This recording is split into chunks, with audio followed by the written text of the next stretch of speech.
نادر زمان نے گھبرا کر منہ پھیر لیا، اس میں مزید آنکھیں چار کرنے کی ہمت نہ تھی۔ نوارد اب بھی بے حس و حرکت اسی انداز میں اپنی جگہ کھڑا رہا۔ اب اس کی نظریں اس خاکے پر جمی ہوئی تھی جس میں مصور رنگ بھرنے والا تھا۔ جناب، کیا آپ آقا تبریزی سے ملاقات کے لیے تشریف لائے ہیں؟ مصور نے بہت ادب سے پوچھا۔ ہاں، اس لیے آیا ہوں، اجنبی نے کرخت اور بھاری آواز میں کہا، لیکن اس وقت وہ مکان میں نہیں تھے، اس لیے اسے میرا پیغام دے لینا۔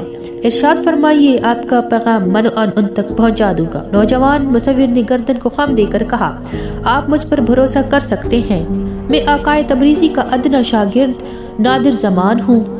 اجنبی نے حقارت سے نادر زمان کو دیکھا اور اسی نحوست بھرے لہجے میں بولا، کہہ دینا اس سے کہ صوبیدار جلال آباد تشریف لائے تھے اور کل اسی وقت وہ اپنی حویلی میں حاضر ہیں، ہم پھر آئیں گے، ایک اہم معاملے پر ان سے بات کرنی ہے۔ ان الفاظ کی ادائیگی کے ساتھ ہی وہ موڑا اور 90 تولے قدم اٹھاتا کمرے سے باہر چلا گیا۔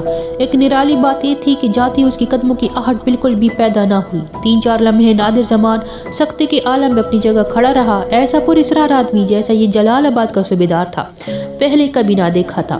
اس نے جلدی سے حویلی کی اندرونی صحن کی جانب کھلنے والی کھڑکی سے جھانکا، یہاں سے صدر دروازہ بخوبی نظر آتا تھا۔ نادر زمان کا خیال تھا کہ وہ اس مہیب شخص کو باہر جاتے دیکھ سکے گا، لیکن وسیع و عریض صحن ویران پڑا تھا، برآمدوں میں سناٹا اور صدر دروازہ اندر سے بند۔ ویسے بھی اسے کھولنا اکیلے آدمی کی قوت سے باہر تھا۔ دروازے کے دائیں پٹ کے نچلے حصے وہ چھوٹا سا کھڑکی نما دروازہ جو بڑے دروازے میں بنایا گیا تھا اور جس میں سے کہ اونچے قد کا آدمی گردن جھکائے بغیر داخل نہ ہو سکتا تھا۔ سبھی دروازے اندر سے مقفل اور ان کی کنجیاں بوڑھے چوکیدار افضل بیگ کے پاس تھی۔ اتنے میں افضل بیگ حویلی کے زنانہ حصے سے نکل کر مردانہ حصے میں آیا۔ اس نے نادر زمان کو صدر دروازے کے قریب کھڑے دیکھا تو سخت حیران ہوا۔ قریب آ کر کہنے لگا، کیا بات ہے برخوردار، کچھ پریشان سے نظر آتے ہو، خیر تو ہے؟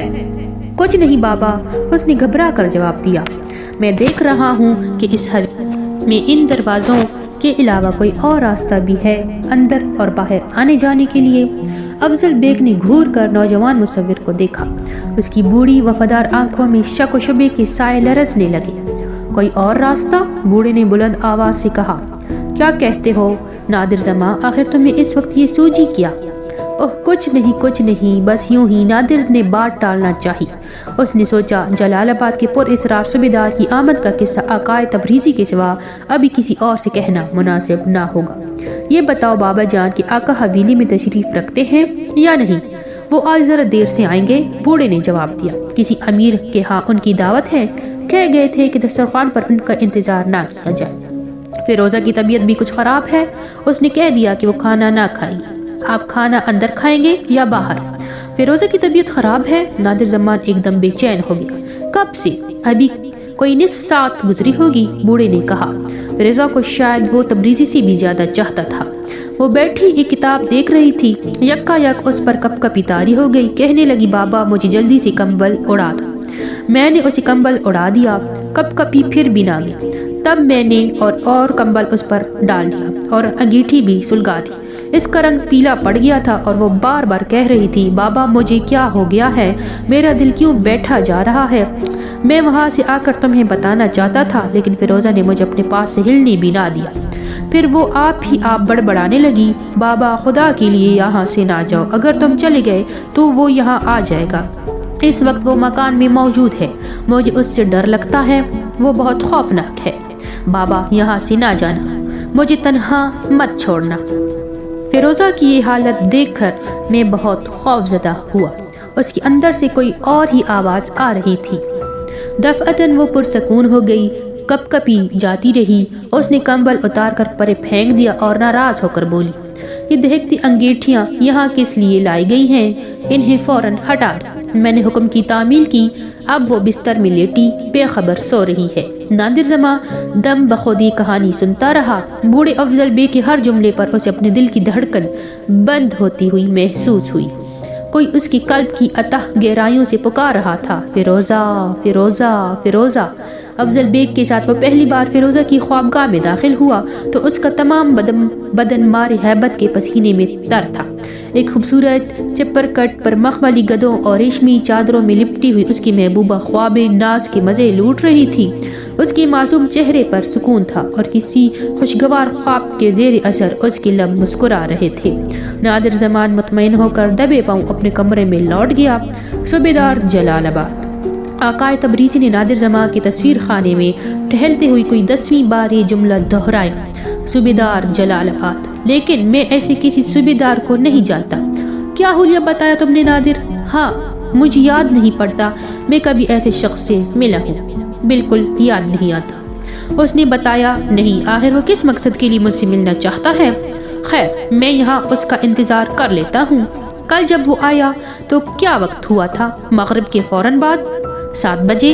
اچھا، چلو ابھی سب بھید کھل جاتا ہے، اسے آنے تو دو، لیکن میں دیکھتا ہوں 7 بجنے والے ہیں اور صوبیدار کا کہیں پتہ نہیں۔ جناب، انہوں نے سخت تاکید سے فرمایا تھا کہ وہ کل اسی وقت تشریف لائیں گے، انہیں کسی اہم معاملے پر آپ سے بات کرنی ہے۔ نوجوان مصور نے ادب سے عرض کیا، میرا خیال ہے وہ آنا ہی چاہتے ہوں گے، ممکن ہے وہ اپنی کسی عزیز کی تصویر بنوانا چاہتے ہوں۔ تبریزی نے کہا، یہی بات ہوگی، اس سے زیادہ اہم بات اور مجھ سے وہ کیا کریں گے؟ میں وزیر نہ امیر نہ بڑا عہدیدار، ایک معمولی مصور ہوں۔ نادر زمان نے کمرے کی دونوں کھڑکیاں کھلی چھوڑ دی، ایک وہ جو گلی میں اور دوسری وہ جو اندرونی صحن کی جانب کھلتی تھی۔ وہ باری باری دونوں کھڑکیوں سے جانکتا رہا تاکہ صوبیدار جلال آباد کو آتے ہوئے دیکھے اور فوراً اپنے استاد کو خبر دے، لیکن ہر بار اس کی نگاہیں ناکام پلٹ آتی۔ آخر شہر کے گجر نے شام کے 7 بجنے کا اعلان کیا۔ جو ہی گجر کی آواز تھر تھراتی ہوئی فضا میں گم ہوئی، نادر زمان نے اپنے اعصاب میں ایک حیران کن تناؤ محسوس کیا۔ دل کی دھڑکن آپ تیز ہونے لگی۔ اپنی یہ کیفیت وہ آقائے تبریزی کی نگاہوں سے بچانے کے لیے گلی کی جانب کھلنے والی کھڑکی کے قریب جا کھڑا ہوا۔ وہ جانتا تھا کہ جو کوئی بھی حویلی میں داخل ہونا چاہے، ہو صدر دروازے سے، ہو دائیں بائیں چھوٹے بغری دروازوں سے، اسے بہرحال گلی ہی میں سے آنا ہوگا۔ ہر راہ گیر کے قدموں کی چاپ سن کر وہ چونک اٹھتا اور خوب غور سے دیکھتا، لیکن صوبیدار جلال آباد کا کہیں پتہ نہ تھا۔ بھائی، وہ شخص ابھی تک نہیں آیا؟ تبریزی نے بے چینی سے کہا۔ کیا تم نے نہیں کہ 7 بج چکے ہیں؟ یہ کہہ کر وہ دوبارہ کمرے میں ٹہلنے لگا۔ پھر اس نے باری باری ان تصویروں پر نظر دوڑائی جو نادر زمان نے تیار کر کے ایک طرف سجا دی تھی۔ جلال آباد کا صوبیدار خدا جانے کون شخص ہے۔ وہ پھر بولا، حیرت ہے، میں خود آج تک جلال آباد نہیں گیا۔ اس نے اپنا نام بھی بتایا تھا؟ جی نہیں، صرف اتنا ہی کہا کہ وہ جلال آباد کے صوبیدار ہیں۔ اس سے بیشتر کہ میں ان سے کچھ دریافت کرنے کی جرت کرتا، وہ ایک دم تشریف لے گئے۔